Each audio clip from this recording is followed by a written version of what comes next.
Cá Dentro, Inquietação, um podcast em torno da história, dos desassossegos e dos sonhos do Teatrão, que celebra 30 anos de vida. Uma hora de conversa com as pessoas que fazem parte do percurso de uma companhia que insiste em resistir.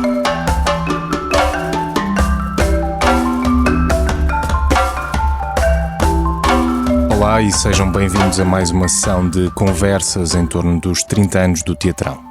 Hoje temos connosco o Marco António Rodrigues, encenador brasileiro e diretor artístico do Folias, um coletivo teatral de São Paulo. Especialista no sistema de Stanislavski e detentor de vários prémios pelas suas encenações, Marco António Rodrigues tem levado a cena dezenas de peças no Brasil. A sua relação com o Teatrão começou em 2005, e desde essa altura já encenou 9 peças e no momento em que gravamos esta conversa, prepara o seu 10º espetáculo para a companhia, pegando numa das mais importantes obras dramatúrgicas do século XX, a Mãe Coragem, ou Tia Coragem, do alemão Bertolt Brecht. Bem-vindo, Marco António Rodrigues. Ô, João, obrigado. Obrigado pela apresentação tão delicada, tão generosa. De nada. É um prazer sempre estar aqui, conversar com você e etc. Sem fazer nenhuma média. A primeira pergunta será: como é que um paulista cria esta relação de 18 anos com uma companhia de Coimbra? Não é bem paulista, é de Santos, mas como é que tudo começou? Como é que começou esta relação com o Teatrão? Então, a relação com o Teatrão começou através do Antônio Mercado. O Antônio Mercado é um grande encenador brasileiro que se radicou aqui em Portugal, vive aqui na Curia e criou junto com o Manuel Guerra, desenvolveu junto com o Manuel Guerra o curso de teatro na Escola Superior de Educação de Coimbra. E uma das práticas que eles implementaram foi convidar brasileiros para fazerem aqui, brasileiros e brasileiras para fazerem aqui algum trabalho de encenação, algum outro tipo de trabalho, enfim. E nessa leva eu fui contemplado, o mercado me chamou para vir e fizemos aí um arranjo. O Teatrão já existia, né, há 12 anos, e eu encenei um trabalho na ESEC, que era o Enki o Gnomo. Que aliás, que era uma peça que já tinha... Desculpa, é o contrário. Okay. Eu fiz o Zé na ESEC, que é uma adaptação do Wojciech. Ok. Também de um brasileiro. Que também já tinha encenado tinha encenado no Brasil, na escola. E fiz o Enki o Gnomo, que o mercado queria muito que eu fizesse o Enki o Gnomo. O Enki o Gnomo é um espetáculo para criança que fez muito sucesso no Brasil. Ficou 5 anos no Brasil. Foi uma coisa assim estupenda mesmo. Bom, nessas idas e vindas eu conheci o mercado, ele me chamou para vir para cá. E aí eu, de cara, fiquei apaixonado por Coimbra. Eu tinha estado aqui acho que 2 anos antes, eu vim junto com a Joana Matei, que era minha companheira na época, que fez também o trabalho de corpo, e a minha avó é de Ançã. Eu nem sabia que Ançã era aqui do lado.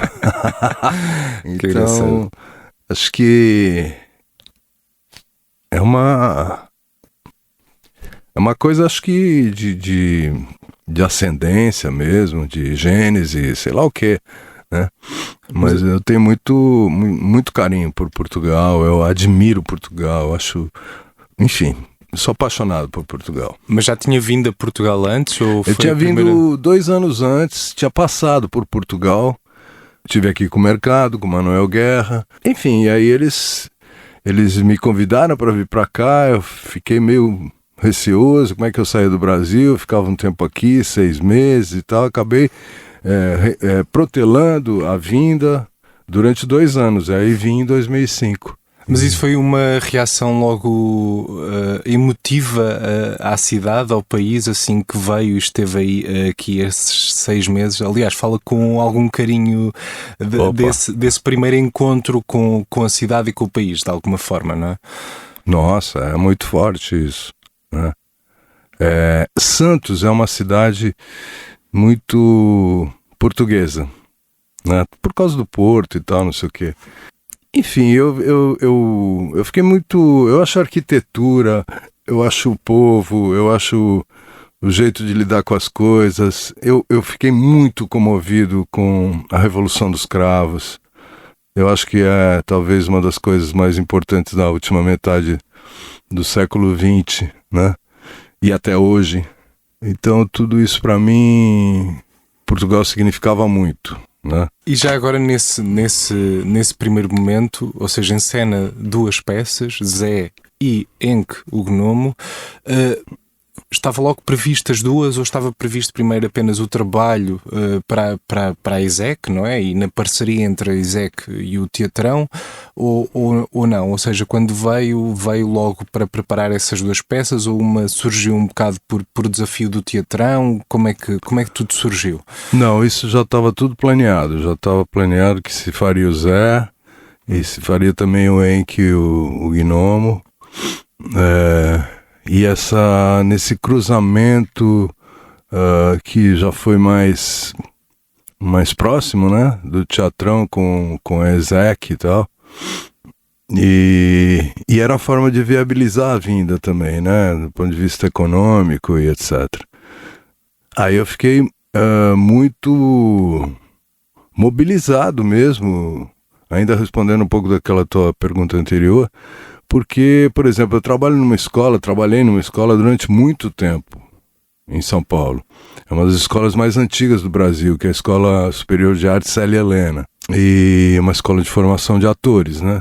E várias coisas, inclusive, daqui da ESEC, eu procurei levar como experiência para o Célia Helena depois, né? Por exemplo, esse trabalho com o Zé era um trabalho muito curioso, porque o Zé, em cima do Wojciech, né, era quer dizer, aquela figura que é um cara que vai ser submetido a uma experiência para ver como é que ele reage, enfim. Isso numa cidade de doutores. Então, o Zé era uma cobaia, né? E então fazia muito sentido essa questão, né? E como cobaia, a gente levava o Zé para o meio da rua. Então a gente fazia algumas aquilo que a ESEC chamava de projeto de intervenção. Então, de repente, você tem uma participação dele na queima das fitas, você tem, enfim, algumas coisas assim, algumas experiências laboratoriais mesmo de campo. Ah, que engraçado. E isso foi muito produtivo, assim, né? Porque você vê a tentativa de uma interferência, e o Teatrão carrega isso, né, como a sua história, e carrega como a gente faz isso hoje, né? Essa tentativa de cruzar a questão da arte com a questão da cidade, né? Com a questão da cidadania e tal, e etc. Quer dizer, qual é o significado da arte também no cotidiano da cidade, do país e tal.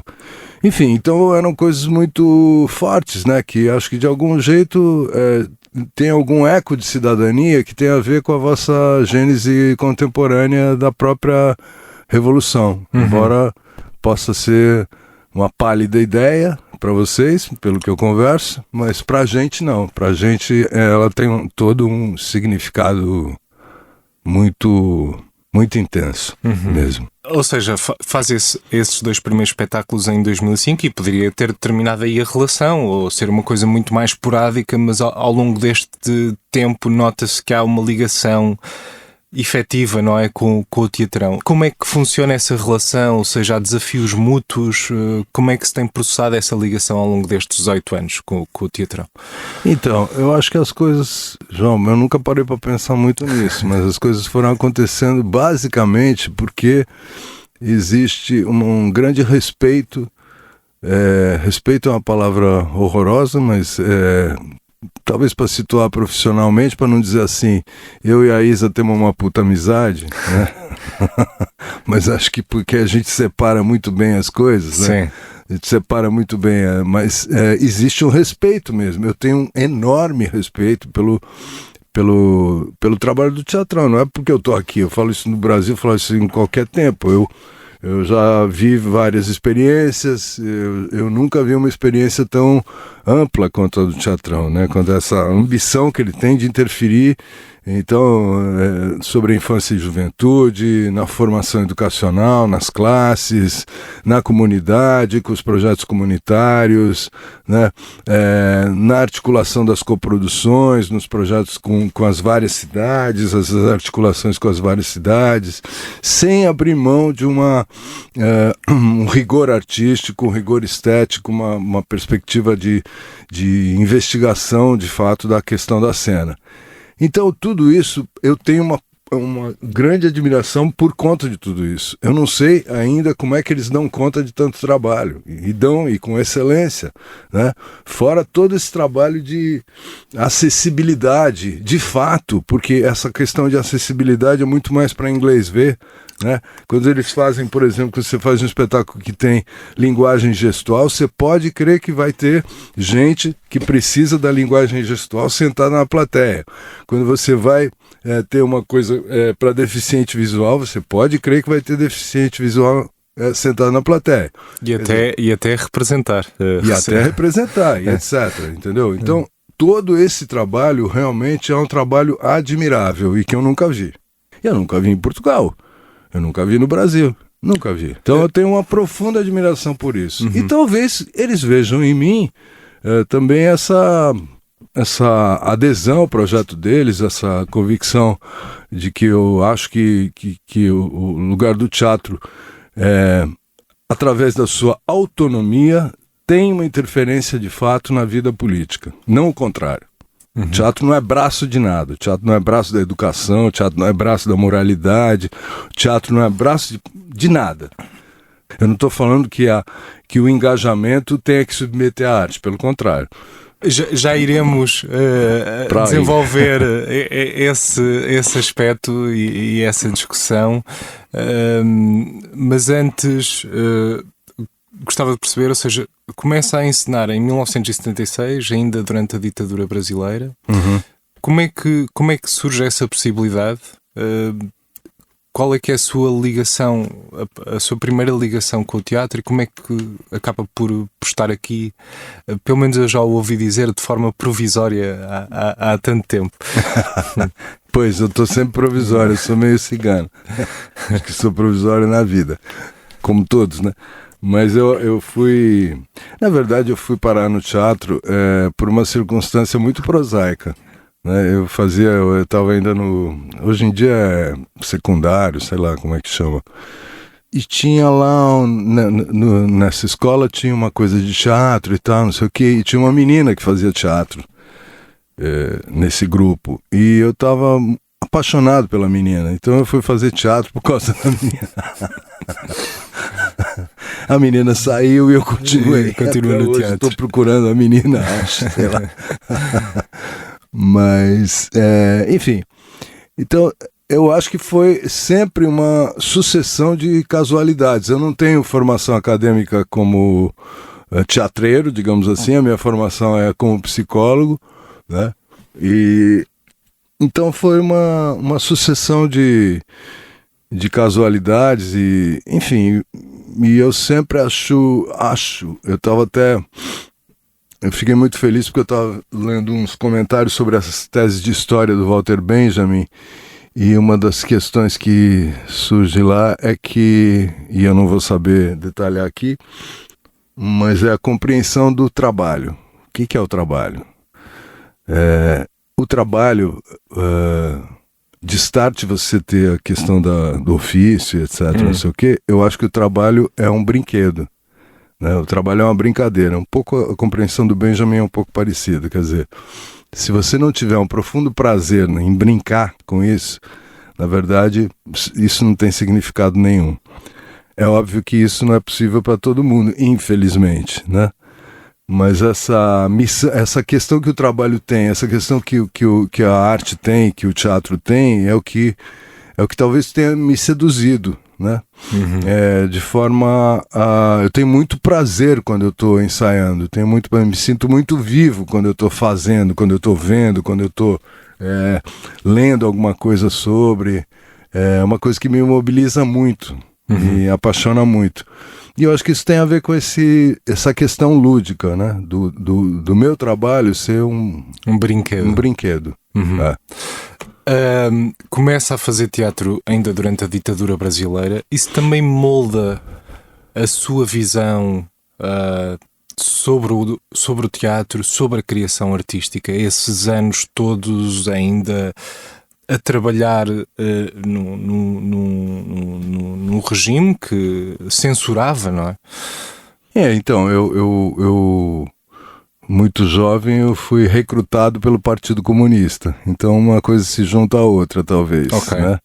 Eu tive a sorte de fazer um espetáculo que se chamava O Gran Vizir, que era um pouco uma alegoria sobre a ditadura. Estavam fazendo espetáculo lá no Centro Cultural de Santos, é um teatro de 500 lugares, e não ia ninguém, ia umas 8, 10 pessoas, e de repente no fim de um dos espetáculos aparece um sujeito falando em castelhano e dizendo que ele estava selecionando espetáculos para irem para o Festival Cervantino, que é um festival importante que existe até hoje no México. Aí passou o tempo, chegou de fato um convite oficial e nós acabamos indo para isso. E isso para mim foi muito determinante na vida, porque a gente fez muito sucesso e tal, não sei o que. Eu voltei pro Brasil me achando um gênio. Cheguei pro meu pai e falei assim: eu vou parar a faculdade, agora eu vou ser artista. Meu pai me olhou bem, filho de português, assim, bravo, me olhou bem e falou assim: eu não paguei esta porra até agora pra você me fazer essa desfeita. Faltavam 2 anos pra acabar. Eu falei: tá bom. E acabei a faculdade, continuei a fazer teatro, e enfim, aí fui me enfiando no teatro. E então é um pouco isso, é um sucedâneo de casualidades e tal, não sei o quê. Até hoje? Acho que até hoje. Acha que é sempre casualidades? Acho que são casualidades, acho que tem uma coisa provisória. A arte é muito dura ao mesmo tempo, né? Então você está o tempo todo querendo falar assim: eu vou parar de fazer isso e tal, não sei o quê. Bom, e não é uma coisa assim, a paixão. Não acho nada disso. Acho que é isso. É um lugar em que você pode fazer experiências de expressão, porque eu acho que a arte assim, é uma socialização de angústia, né? Eu acho que a angústia é a base da imaginação. Para todo mundo, né? Todo mundo tem esse poder, né? Você se angustia, você tem imaginação por quê? Porque você tem um problema objetivo, sei lá. Então, na verdade, o que a gente faz? A gente tenta produzir angústia para ver como é que a imaginação funciona. E é fácil encontrar fontes para gerar essa angústia ou não? É fácil. Viver é uma boa experiência. Não é? O Boal até dizia que quem está no teatro tem que saber, tem que responder a o que fez, a que veio e porque é que ficou. E se não sabe responder porque é que ficou, não vale a pena permanecer. De que forma responde a isso? Porque é que fica? Por causa dessas angústias que vão surgindo? Eu acho que eu fico por causa disso. Eu acho que eu nunca parei para pensar por que eu fico, né? Bom, primeiro porque isso virou uma profissão, meu ganha-pão, meu jeito de viver e tal, né? Mas sei lá. Mas eu acho que eu fico justamente por quê? Porque é onde você pode socializar a angústia. Se as suas angústias forem genuínas, ou seja, se elas tiverem a ver com a angústia de quem está te vendo e tal, não sei o quê, eu acho que você produz aí alguma coisa que é sempre o sentido dessa arte, do teatro, que é produzir o pequeno deslocamento entre quem faz e quem vê, ou entre quem vê e quem faz. Algum deslocamento deve acontecer ali, quer dizer, não está no discurso, não está no que está acontecendo. Né? Uhum. O teatro é o lugar da ação, não é o lugar da palavra. O lugar da palavra é o rádio. Teatro é o lugar onde se vê. Essa é a definição de teatro, né? Às vezes sente por aquilo que vê, por aquilo que consome, essa falta de ligação entre aquilo que é produzido, entre o teatro que é feito e o público que está do outro lado. E se sente algum risco ou sente que está a ser feito esse caminho de uma progressiva elitização do teatro ao ponto de haver um completo deslocamento entre o público e o ator encenador? Olha, eu acho que eu tenho, sei lá, 50 anos disso. Eu nunca vi isso. Eu já vi experiências maravilhosas, onde esse encontro acontece, onde essa troca acontece. Já vi experiências muito ruins. E acho assim, o que eu ia falar desses 50 anos é que eu acho que o teatro é uma arte muito difícil, então é muito difícil alcançar isso. Isso é uma busca constante da gente, né? Então é muito fácil errar. É muito fácil errar, é muito fácil não conseguir. O que eu acho é que ao longo do caminho você vai pegando alguns instrumentos onde você consegue se policiar de algum jeito, né? Então você consegue pegar alguns conceitos e ver. Eu acho que às vezes o teatro cai muito na sedução da literatura.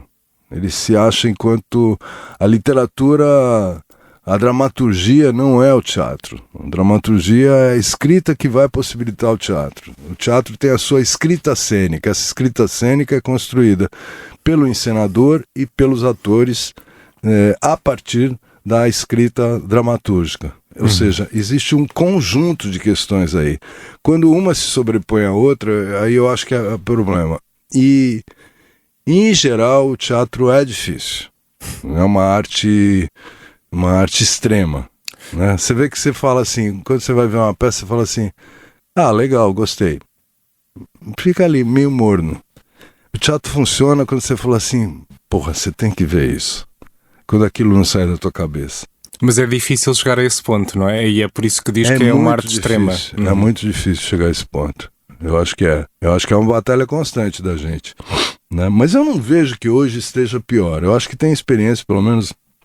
Aqui eu tô há pouco tempo agora, mas tem experiências brasileiras que são experiências muito, muito especiais. Tem muitas coisas muito legais que compensam a quantidade de coisas que não funcionam.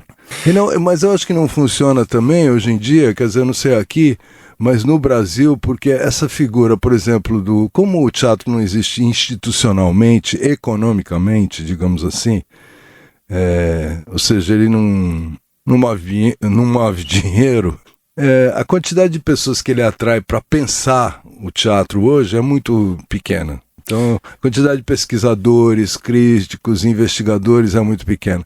Sem isso, é muito difícil saber o que está fazendo. Falou da questão de menos críticos, de menos investigadores, mas também podemos falar da questão do próprio público, não é?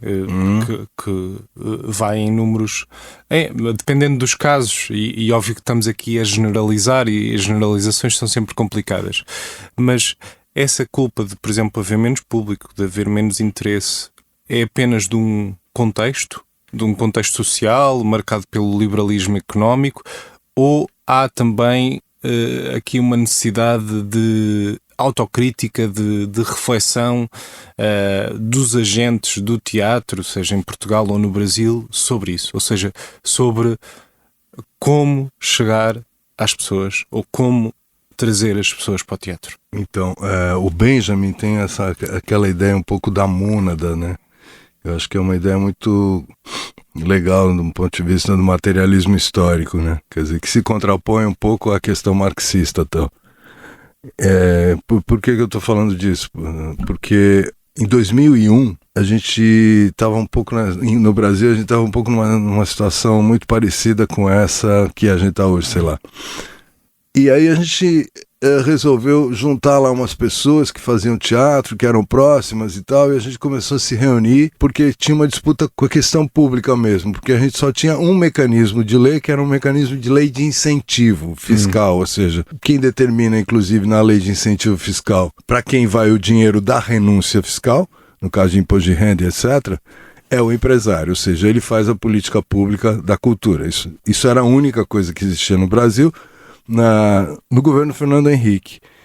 E, obviamente, a gente não conseguia ter nenhum tipo de financiamento e a gente estava muito preocupado com isso. Então a gente reuniu lá esse grupo de pessoas e tal. E a primeira coisa que a gente perguntou é: o que está acontecendo no nosso teatro? E a primeira constatação é que nós estamos fazendo um teatro de merda. Quer dizer, em vez de ir para a questão econômica, nós fomos para a questão artística. E porquê que chegaram a essa conclusão? Ou seja, como é que chegaram à conclusão de que estavam a fazer mau teatro? Porque Porque tinha algumas pessoas, tipo Gianni Ratto. Gianni Ratto era um cara que infelizmente já morreu com 90 e tantos anos, era um encenador e cenógrafo italiano que tinha trabalhado com o Piccolo, o Teatro de Milano, enfim, tinha toda uma tradição. Tinha o Fernando Peixoto, que era um outro cara que tinha trabalhado, que era fundador do Teatro Oficina, do Zé Celso, enfim. Esses caras tinham um sentido crítico muito forte. E eles faziam um pouco esse papel que eu estou te falando da crítica do pesquisador. Eles falaram assim, olha, vamos pegar o teu espetáculo. O teu espetáculo tem isso, tem aquilo, tem não sei o quê. Olha, vamos pegar outro espetáculo. Enfim, a gente começou a discutir a partir daquilo que a gente fazia. Né? Que é uma prática, inclusive, do bom teatro. Sim. Né? Você vai ver alguma coisa e depois você vai fazer uma discussão sobre aquilo. Falar, acho isso. Por quê? Porque se o teatro que eu vejo for uma bosta, isso vai atrapalhar o meu teatro. Não é porque eu sou bonzinho, é porque quanto melhor o teatro tiver, mais todo mundo vai. Então, a bem desse interesse, nós começamos a discutir isso. E depois de um tempo, a gente chegou a uma coisa chamada Movimento Arte contra a Barbárie, que virou uma marca, até virou uma grife esse negócio, entendeu? E esse movimento conseguiu, inclusive, avançar na questão econômica. Então ele criou uma série de leis, a gente criou uma série de leis no Brasil, em São Paulo especificamente, que são raras de ter em outros lugares. Uma delas, por exemplo, é inspirada no próprio apoio sustentado aqui, que é a Lei de Fomento ao Teatro para a cidade de São Paulo. Curiosamente, hoje, que eu acho que o teatro está vivendo uma situação muito difícil, o fato de se ter recurso e ter dinheiro virou um problema. Virou um problema bem sério, acho. De que forma? De que forma? Porque, primeiro, se você não tem um campo de pesquisadores, de críticos, de não sei o quê, quem é que vai julgar esses editais? Quem é que faz a reflexão? Quem é que faz a reflexão disso? Então isso virou o quê? Virou um lugar de lobista.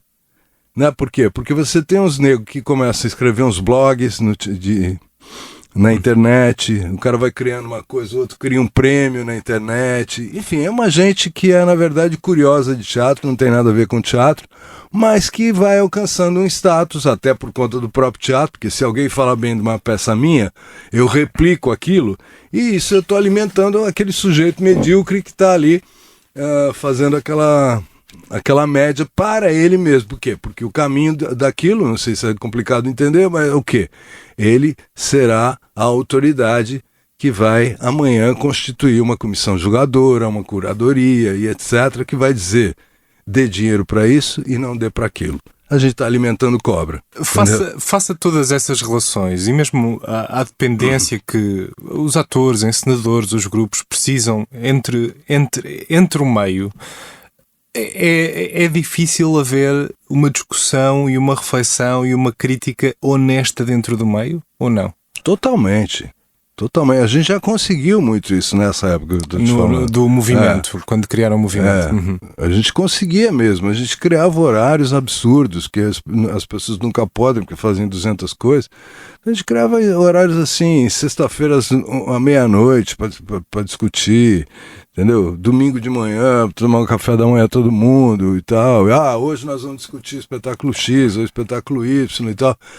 Totalmente, a gente tinha essa coisa. Hoje em dia não dá para fazer isso.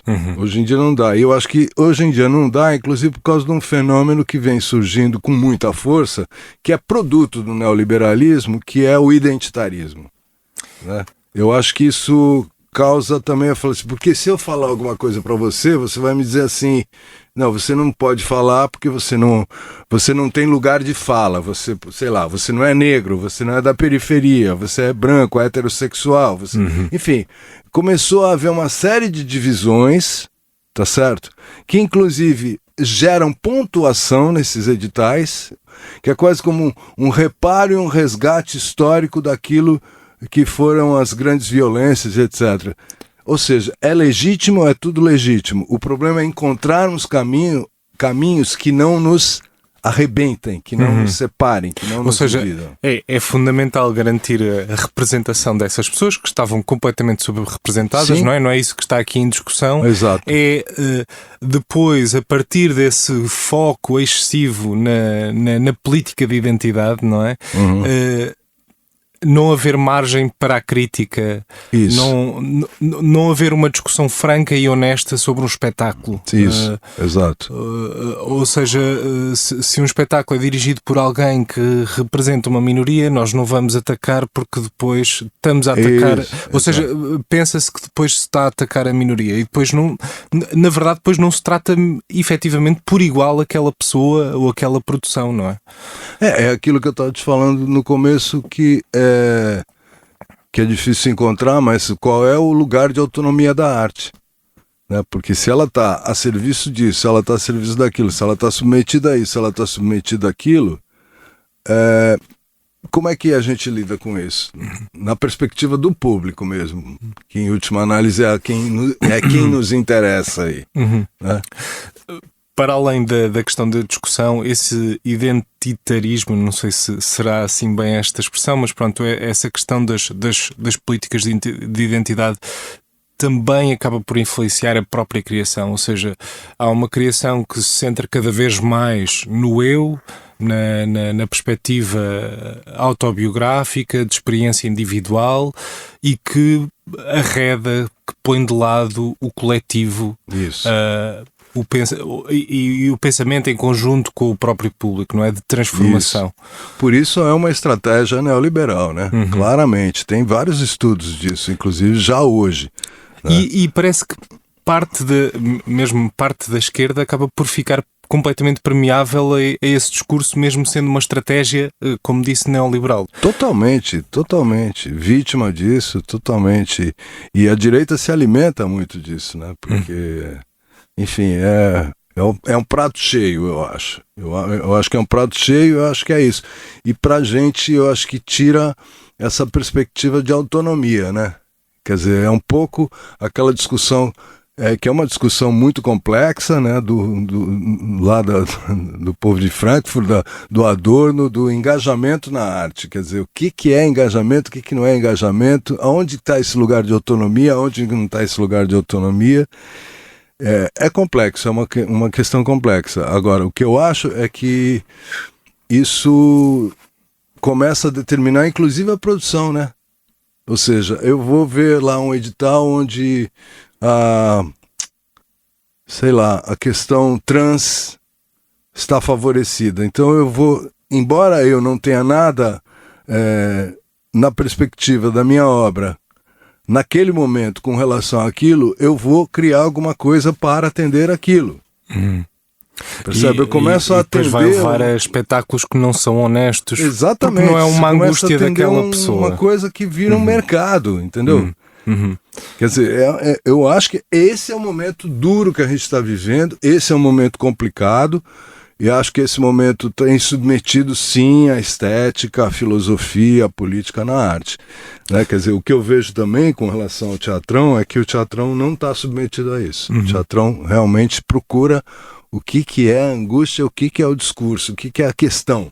Né? Por exemplo, bom, a gente deve entrar nisso daqui a pouco, mas a própria Mãe Coragem, por que você está fazendo a Mãe Coragem? Quer dizer, cada coisa que o teatrão fez nesses anos, das coisas que eu acompanhei, que eu fiz junto, elas tinham um sentido. Né? Um sentido para tentar pensar alguma coisa que estava acontecendo, como é que estava acontecendo, aquilo que estava angustiando aquele conjunto. O porquê pegar na Mãe Coragem e também, ou seja, para quem nos está a ouvir e depois para quem irá ler, porque isto depois sairá quer em formato podcast, quer em texto corrido, se pudesse explicar um bocadinho, de forma resumida, aquilo que é a Mãe Coragem, esta peça, e o porquê de escolher neste preciso momento. Bom, a Mãe Coragem é uma das peças icônicas do Brecht, que trata de uma mulher na Guerra dos 30 anos, 1630, uma guerra supostamente entre católicos e protestantes, supostamente, porque a guerra tem outro caráter quando a França entra nela, enfim, não vou entrar nisso, mas essa mulher vive de vender coisas. Ela tem uma carroça, ela tem 3 filhos, ela vive de vender coisas dentro da guerra, nos campos de guerra, né? E então a discussão aí é até que ponto, e essa é a grande discussão, ela vai ser vítima de várias questões que vão acontecer nessa guerra. Até que ponto ela é vítima ou até que ponto ela, de fato, sabe o que pode acontecer. Tipo isso, você vai fazer tal coisa, você sabe, bom, pode acontecer isso, pode acontecer aquilo. Você arrisca, você não arrisca. O que vale a pena arriscar, o que não vale a pena arriscar. Bom, eu não vou falar mais coisa. Amor e Coragem basicamente trata disso, trata de guerra. E trata de opinião. E do oprimido, opressor, vítima, vítima ou não, beneficiado ou não isso, beneficiado. Exatamente. E trata de opinião. É uma peça de opinião, porque tem vários estudiosos, historiadores, filósofos e tal, que se debruçaram sobre Amor e Coragem, cada um com uma opinião diferente. E essas opiniões, então as opiniões e a opinião hoje é uma coisa que nos interessa muito, porque existe um papel muito determinante na indústria cultural, né? Com relação a tudo que a gente pensa hoje em dia, tudo aquilo que vai se formatando na nossa cabeça, né? E qual é o interesse da gente? O interesse da gente é, primeiro, o fato da Europa estar enfiada nessa guerra, né? E qualquer lugar da Europa nisso, e não só nessa, mas em outros tantos conflitos, né? Esse é o mais valorizado e tal. E segundo, esta questão de que a gente vai chegando num ponto onde a opinião, de fato, que tem toda uma abundância aí nos últimos 20 anos, digamos, né? Com essa questão da internet, questão de redes sociais, etc. Quer dizer, essa horizontalização, digamos, da política, onde você tem uma horizontalização, né? Quer dizer, você, no Brasil, por exemplo, a questão bolsonarista lá, você não tinha partidos políticos mais fortes, você tinha movimentos. Então, daí surgem outro tipo de estrutura, né? Quer dizer, tipo MBL, onde surgem várias figuras, depois viram deputados, etc., não sei o quê. Mas essa verticalização do partido, não estou dizendo que o partido seja bom ou não, mas é uma característica que vai se diferenciar, que é essa horizontalização. Né? Mas que também é uma horizontalização falsa, não é? Exatamente. Não é uma verdadeira horizontalização. Exatamente. Porque as pessoas são condicionadas. Exatamente. É um pouco a sua opinião é alimentada de forma condicionada. Exato. Na própria internet, por algoritmos que reforçam e que vincam ainda mais as fronteiras da sua bolha. Não é? Exatamente. Então, um pouco essa também é a tentativa nossa de discutir através da Amor e Coragem. Um pouco ambicioso, como você vê. Então... Mas toda essa questão de influencer, empreendedorismo e etc., que hoje é o must, né? Estão a trabalhar Brecht, que tinha muito vincado a partir do teatro épico, não é?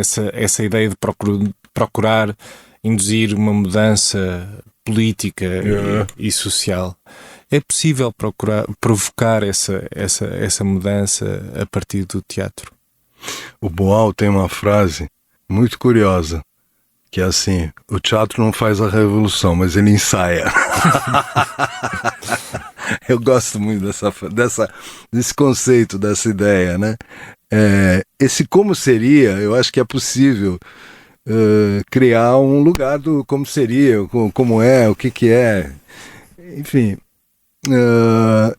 acho que não traz mudança social, mas eu acho que ele pode trazer reflexão sobre aquilo que você está vivendo, né? Quer dizer, eu acredito nisso.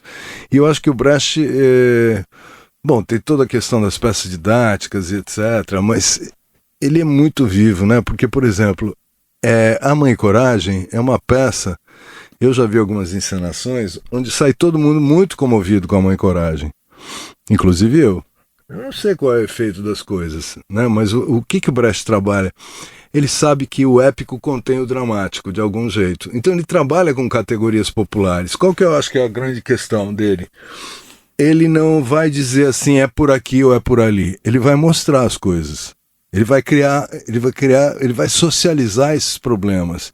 Mas esses problemas vão estar sendo conferidos por mim, que estou vendo aquilo. Aliás, ele até vinca essa questão da observação do espectador, não é? Exato.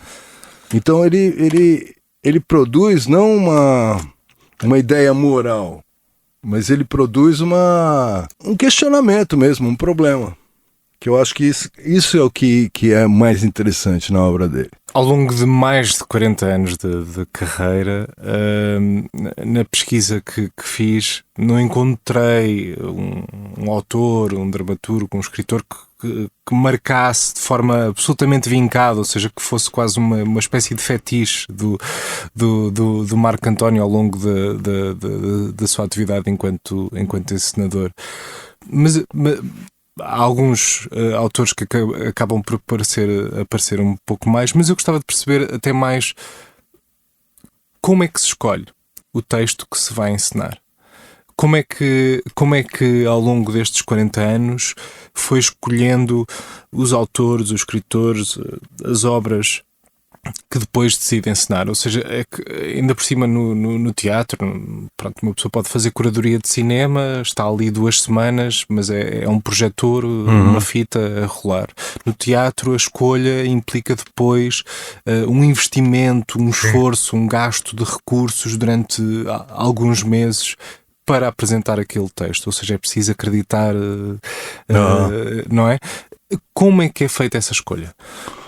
Bom, o Stanislavski, ele que eu acho até que ele e o Brecht se complementam, mas uma das questões centrais para ele são as circunstâncias, né? Você tem circunstâncias macro e circunstâncias médias, enfim, até circunstâncias, tudo é circunstância. Então, o que é circunstância, na verdade? Isso é determinante para o ator, para o encenador e tal, né?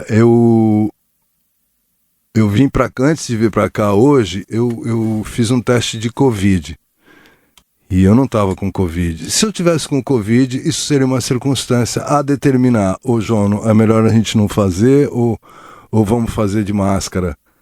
Percebe? Então a circunstância pode ser uma coisa imediata. Ou a circunstância pode ser uma coisa macro. Por exemplo, todos estão sob a égide da guerra Ucrânia-Rússia.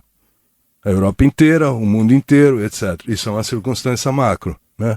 Então, o que a gente procura, o que eu procuro fazer para, quando vai escolher alguma coisa, como é que essas circunstâncias estão se cruzando e como é que elas estão mexendo comigo e com o conjunto de pessoas que eventualmente vai fazer aquilo, né? Porque o projeto não é meu, o projeto de encenação é um projeto coletivo, né? Então, por exemplo, eu vou pegar a última peça que eu fiz no Brasil, que é o Gagarin Way. Gagarin Way é de um escocês chamado Gregory Burke, eu não conheci o cara. É uma peça escrita em 2001. São 4 personagens. Um personagem é um cara tipo... isso se passa numa fábrica. Um personagem tipo, não é um skinhead, mas é quase como se fosse um cara, um bruto, o cara que resolve tudo na porrada, e o cara, mas que não é ignorante. O outro é um cara mais velho um pouco, é um ex-sindicalista e tal, não sei o que. O terceiro é um segurança que está isso é uma noite na fábrica, por acaso. E o quarto que eles vão trazer é um cara que esse mais velho sequestra, que é o cara que viria no outro dia fazer uma ronda nas fábricas para dizer: essa fábrica presta, não presta, então nós vamos fechar, nós vamos vender para os japoneses, para os americanos, para os não sei o que, para os não sei o que lá. Bom, então é isso. Então é uma peça que, digamos assim, de direita, todos os personagens são protofascistas. Eu fiz essa peça porque me interessava justamente discutir e tentar entender qual é a cabeça de um cara que vota no Chega, de um cara que é militante do Chega. Ou nesse caso do Bolsonaro, não é? Ou nesse caso do Bolsonaro. Por quê? Porque o fenômeno não existe por si. O que está acontecendo aí? E, no entanto, a gente está discutindo o quê? O tempo todo a gente está discutindo o contrário. É isso, estou discutindo a perspectiva identitária da minha racial, perspectiva não sei o quê, perspectiva... Enfim, são discursos moralistas, moralizantes, no fundo, catequéticos, coisa que eu não acredito que o teatro seja, né?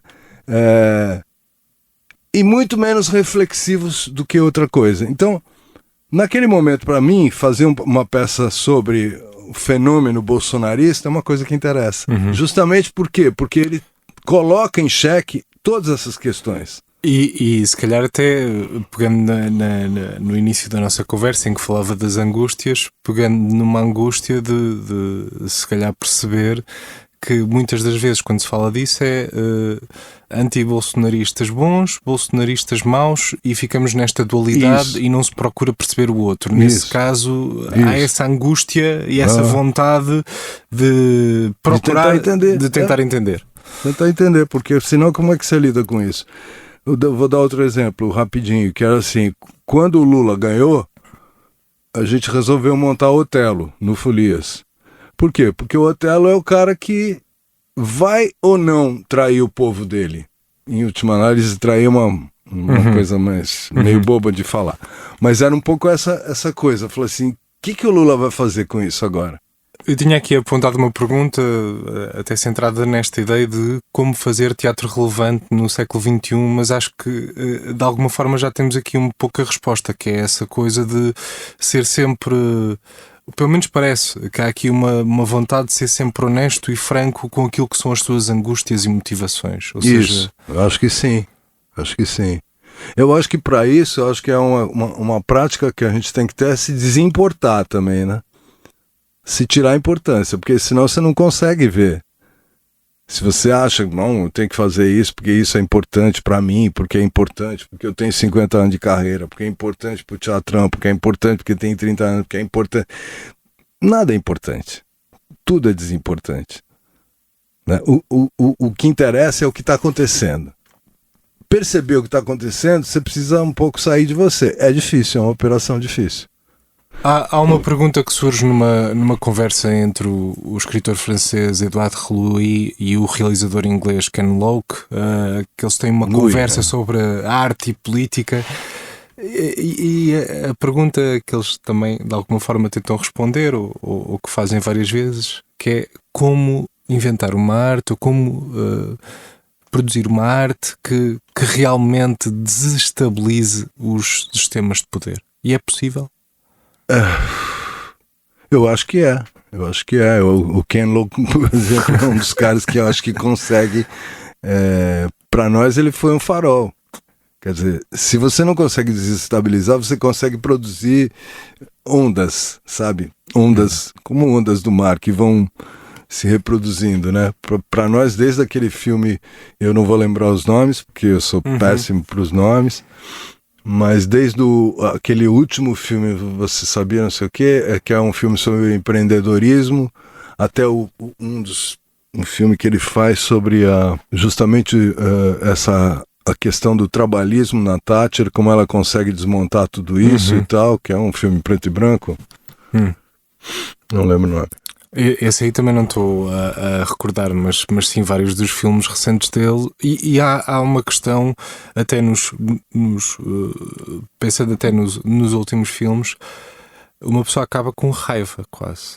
Sim. Com vontade efetiva de mudar alguma coisa. De mudar alguma coisa. Isso é muito difícil também de se conseguir produzir esse efeito, não é? Mas é importante a raiva. É importante a raiva. Isso, a indignação, né? Porque a gente ficou só com maravilhamento, né? Tudo maravilhoso, tudo. Não, e a indignação? Para existir maravilhamento, precisa haver indignação, precisa haver esse ódio, precisa haver essa vontade de assim não pode ser, né? Isso não pode ser.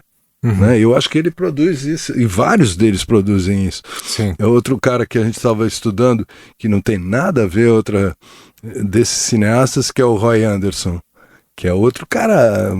Enfim, tem coisas maravilhosas na arte, né? Coisas que de fato produz um movimento. Então, acho que sim, acho que a gente consegue produzir movimento se a gente de fato tiver o olho nisso, e também saber que a arte incomoda, né? Que pode ser um incômodo, não precisa ser, sabe? Você vai ver o Beckett, por exemplo, e vai achar lindo, maravilhoso. pode achar lindo, maravilhoso, mas, né? Sim, você tem que estar preparado ali para uma experiência. Quer dizer, abrir mão desse tipo de coisa que eu acho que é um problema para a arte. Porque ela abriu mão do desagradável, de certa forma, sabe? O desagradável passou a ser absolutamente indesejável. As sociedades cada vez mais centradas no individualismo, que depois leva a essas questões, como falámos há bocado, da política de identidade, leva também a influências na própria produção artística, na criação artística, mais centrada nas flores, na forma, numa estética, do que propriamente num conteúdo que acabe por mobilizar, que provoque raiva ou desconforto, vontade de mudança. Sim, não tem dúvida. Eu acho que hoje é muito isso, e é muito para que bolha eu estou falando, entendeu? Então já quer dizer, é óbvio que quando você põe uma coisa para público, ela acaba virando mercadoria, porque o sistema faz isso com muita facilidade, né? Aquilo que...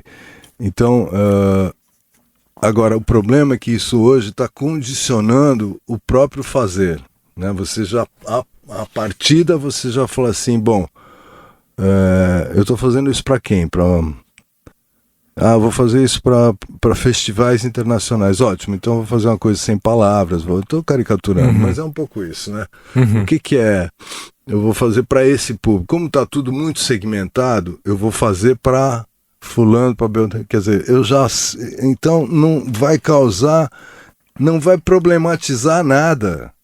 Voltando até um bocadinho atrás, e essa questão por exemplo, pegando até no Ken Loach e a dificuldade de às vezes estarmos a falar para bolhas, mesmo o Ken Loach, que acaba por ser conhecido, é conhecido e consumido num determinado meio, que se calhar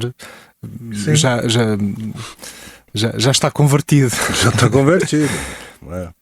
Como furar essa bolha? E como chegar a esse outro lado e criar relações.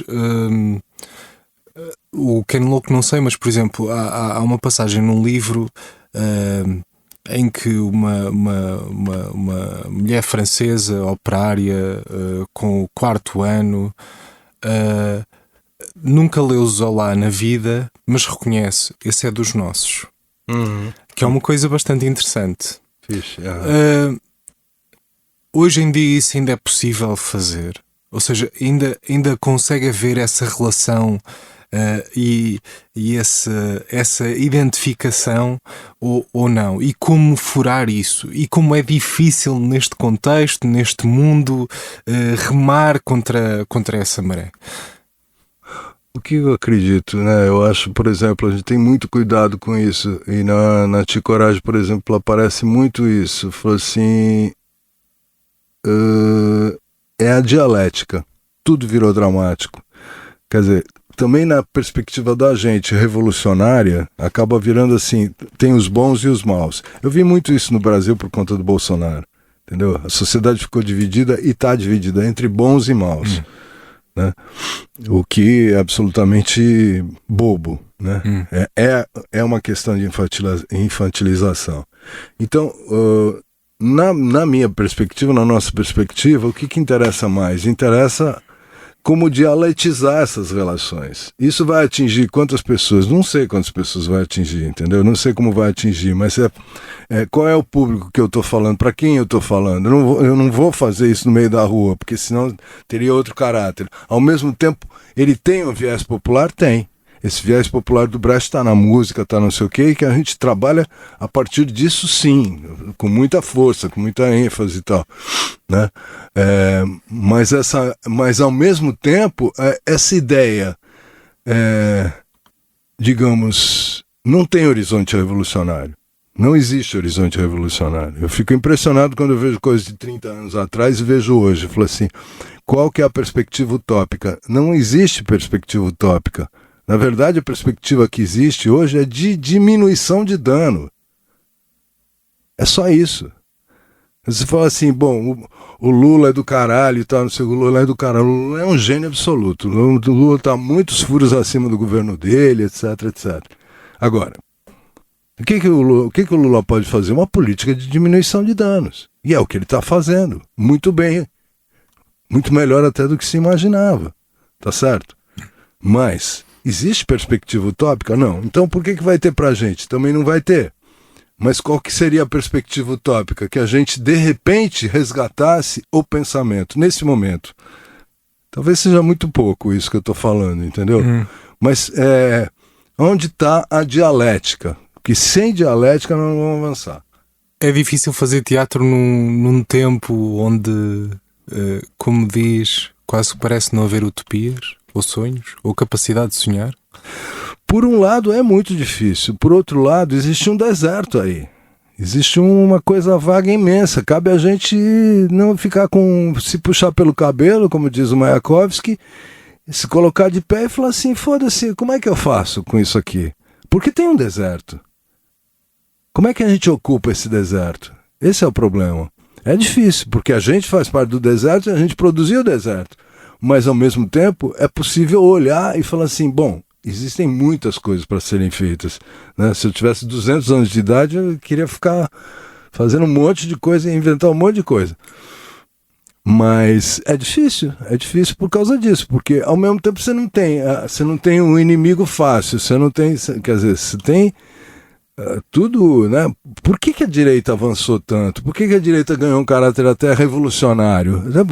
Revolucionário entre aspas. Por quê? Porque eles têm a radicalidade que a esquerda não tem, né? A esquerda parece que tem sempre coisa para perder, eles não.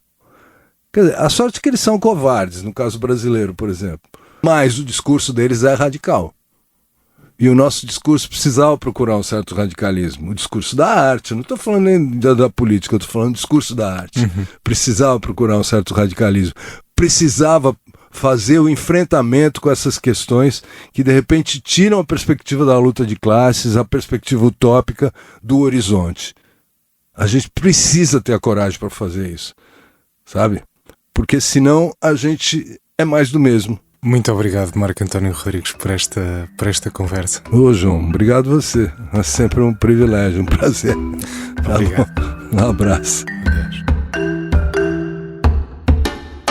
Cá Dentro Inquietação é um programa realizado e editado por mim, João Gaspar, e produzido pelo Teatrão. Todas as entrevistas foram gravadas no estúdio da Rádio Universidade de Coimbra. A música usada é da autoria de Kevin MacLeod.